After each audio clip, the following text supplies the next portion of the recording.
ঘর ঠিক করতেছেন? এই একটা রুম পানি পড়ে।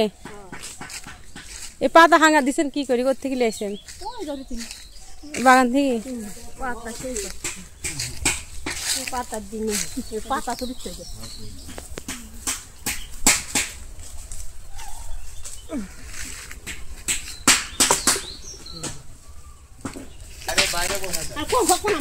আপনার বাথরুম কোনটা? ওই যে ওইটা? মামা আপনি কি খুব অসুস্থ নাকি? হাঁটতে চলতে ফিরতে পারেন না?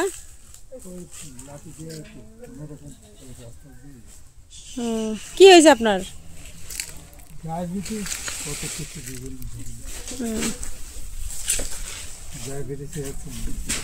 ডায়াবেটিস হলে তো মানুষের শরীর একদম শেষ হয়ে যায়।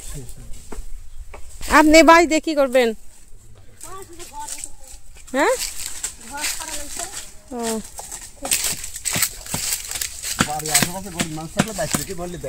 থাকিনি আমি তো থাকি হচ্ছে আপনার অনেক দূরে থাকি। আমার বিয়ে হয়েছে চাঁপাইনবাবগঞ্জ। এই পুকুরের সাথে আমার শৈশবটা অনেক বেশি জড়িয়ে আছে। আমি যখন খুব ছোট ছিলাম তখন পাড়ার সব লোকজন এই পুকুরে গোসল করতো। আর এই যে ইনার বাসাটা দেখতে পাচ্ছেন, এই বাসাটার পাশেই ছিল ঘাট। আর এদিক দিয়ে যখন ঘাট ছিল তখন আমরা অনেক দৌড়াদৌড়ি ঝাপাঝাপি করতাম। তো এটা আসলে স্মৃতিকাতর একটা জায়গা। শৈশবের স্মৃতি খুঁজতে এসে এইসব অসহায় মানুষদের দেখে আসলে আমার খুব কষ্ট হচ্ছে। দেখেন এইটুকু জায়গার মধ্যে এই দুইটা মানুষ থাকেন, কি যে কষ্ট আসলে না দেখলে বোঝার উপায় নেই। অথচ আমরা কত সুখে আছি, তারপরেও আমাদের জীবন নিয়ে যেন আফসোসের কোনো শেষ নেই। ঘর বড় করবেন নাকি নাকি খালি ঠিক করবেন?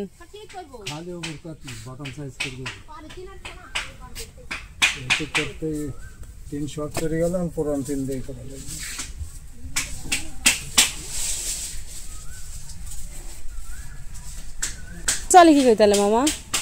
এখন ওই তোমার মামি কাম করে, এই গ্রামের কিছু কিছু দেয়, ভাইয়েরা কিছু দেয়। এই তারালি দিয়েছিলি 4,000 টাকা। হাতে হাতে সব জোড়া তালি দিয়ে যে খুঁটি কিনেছি, বটম কিনেছি, টেন কিনেছি, কিনে দুটি কামড় দাম।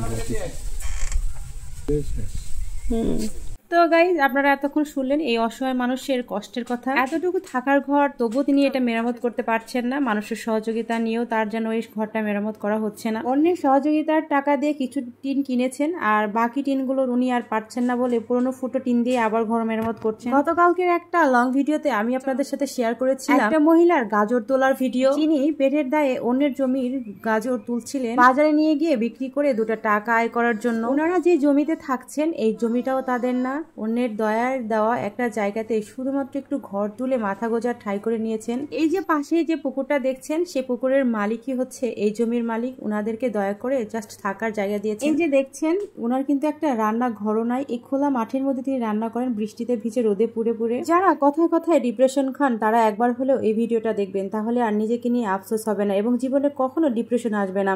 নিজের চোখে না দেখলে আসলে জানতামই না মানুষ কত অসহায়। জীবনে সর্বদা সবসময় আল্লাহর প্রতি তাওয়াক্কুল করুন, তাহলে দেখবেন জীবনটা অনেক সুন্দর এবং জীবনে ভালোও থাকতে পারবেন। তো ঠিক আছে ভিউয়ার্স, আজকে পর্যন্তই। আমার ভিডিওগুলো যদি আপনাদের ভালো লেগে থাকে অবশ্যই আমার চ্যানেলটি সাবস্ক্রাইব করবেন।